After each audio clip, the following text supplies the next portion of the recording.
Hallo, herzlich willkommen zu Purita. Ich bin's Rita und heute werden wir Schokoladeneis selber machen mit einer Eismaschine.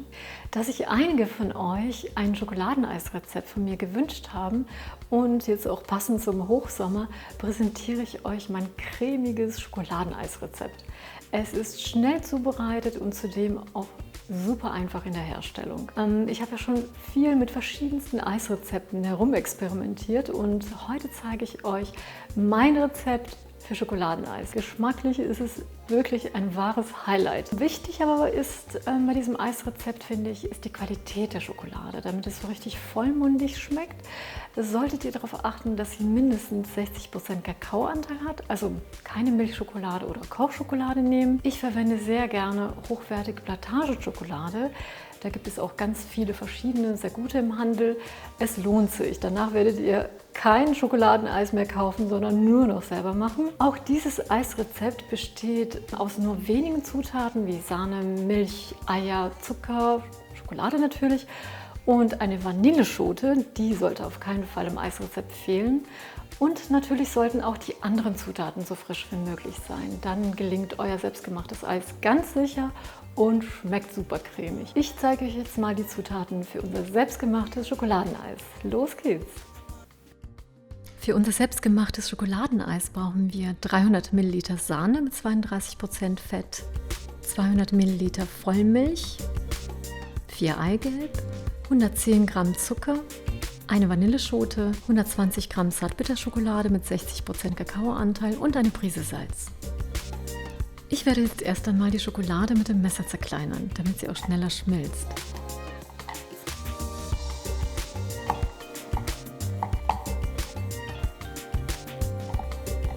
Die zerkleinerte Schokolade gebe ich jetzt in ein Schälchen und stelle es zur Seite.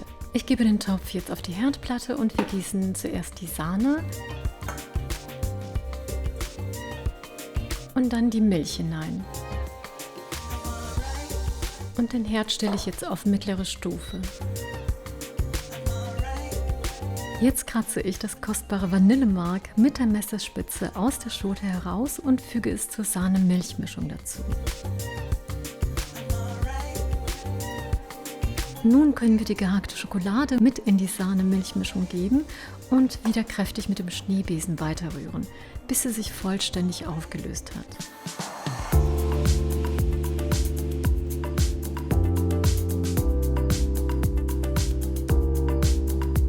Dabei immer wieder mit dem Schneebesen rühren und zwar so lange, bis sich am Rand kleine Bläschen bilden und leichter Dampf aufsteigt. Die Schoko-Sahne-Mischung sollte nicht kochen, sondern nur heiß werden. So, ich messe jetzt nochmal kurz nach. Ideal 70 Grad und wir können jetzt den Topf vom Herd nehmen. Und jetzt kommen die 3 Freunde da rein. Wir geben jetzt zuerst das Eigelb.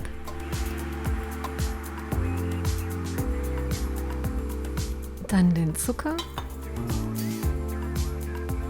und das Salz in die Rührschüssel und verrühren das Ganze jetzt. So, und wir verrühren das jetzt so lange, bis der Zucker sich vollständig aufgelöst hat. Das dauert etwa 5 Minuten.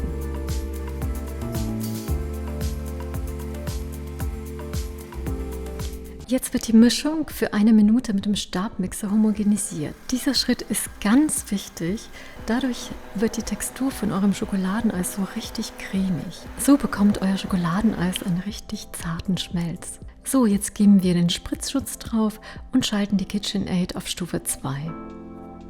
Als nächstes gieße ich die warme Schokomischung in einem ganz dünnen Strahl zur Eigelb-Zuckermasse dazu.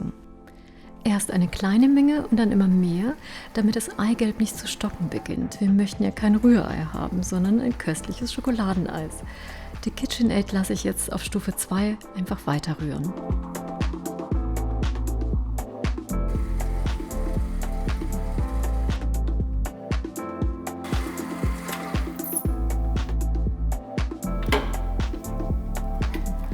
Und wenn alles gut verrührt ist, werden wir im nächsten Schritt die Masse nun zurück in den Topf gießen. Und Bitte erneut auf den Herd stellen und dieses Mal auf kleiner Stufe langsam erhitzen und dabei kontinuierlich mit dem Schneebesen rühren. Die Mischung darf auf keinen Fall kochen, ansonsten würde sie sofort gerinnen. Also immer wieder mal kontrollieren, wenn es die Temperatur von 75 Grad erreicht hat und sich am Topfrand die bekannten kleinen Bläschen formen, dann ist es perfekt. Und wenn die Masse angedickt ist und etwas cremiger wird, dann wisst ihr, dass es fertig ist. Warum eigentlich wird die Eigelb-Milchmasse erhitzt? Das fragt ihr euch sicherlich. Also, durch das Erhitzen werden zum einen eventuelle Keime in den Eiern abgetötet. Das ist sehr wichtig, jetzt besonders im Sommer. Zum anderen stabilisiert das Eigelb die Eismasse und somit wird die Konsistenz von unserem selbstgemachten Eis sehr, sehr cremig. Übrigens nennt man diese Technik zur Rose abziehen. Man muss einfach darauf achten, dass die Eismasse auf ungefähr 72 Grad erhitzt wird. Das ist ganz wichtig. So, nun ganz schnell den Topf vom Herd nehmen und beiseite stellen. Die fertige Eismasse gieße ich jetzt in eine Glaskanne.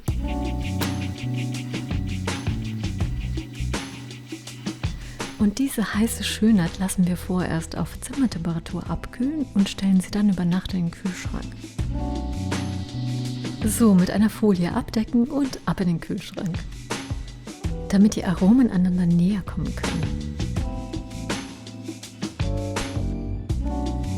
Meine Eiscrememischung ist jetzt richtig schön kalt und wir können jetzt mit dem Eisbereiten beginnen. Ich hole jetzt mal den Eisbereiter aus dem Tiefkühlfach. So, und wir bauen das jetzt mal schnell zusammen.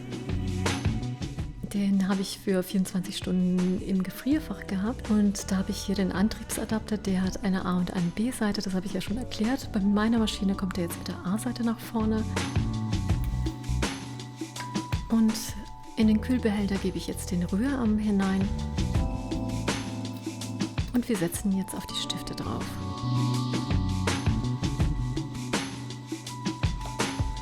Wir lassen ihn einrasten und können die Maschine jetzt auf Geschwindigkeitsstufe einstellen. So, und im laufenden Betrieb geben wir jetzt unsere Schokoeismischung hinein und die lassen wir so 20 Minuten oder auch etwas länger rühren.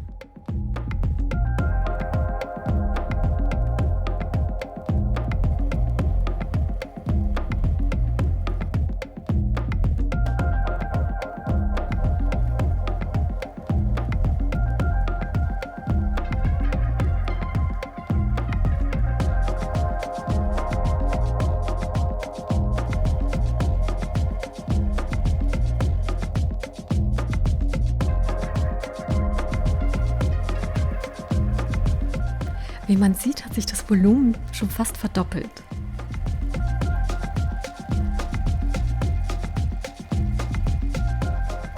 Wir haben es jetzt gleich geschafft, nur noch 5 Minuten.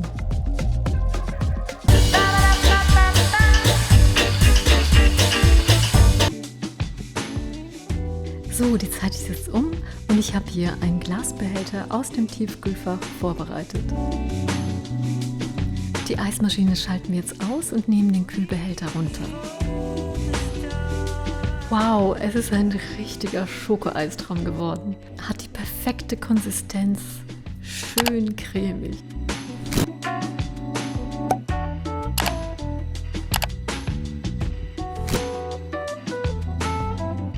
Ich habe mich sehr gefreut über eure Kommentare für mein Video Eis selber machen. Vielen, vielen Dank. Ich habe noch ein ganz tolles Eisrezept für euch. Lasst euch überraschen. Und das kommt nämlich auch demnächst. Also wenn ihr es nicht verpassen wollt, abonnieren, liken und teilen nicht vergessen. Macht es unbedingt nach und lasst es mich wissen, wie es euch geschmeckt hat. Bis zum nächsten Mal, eure Rita.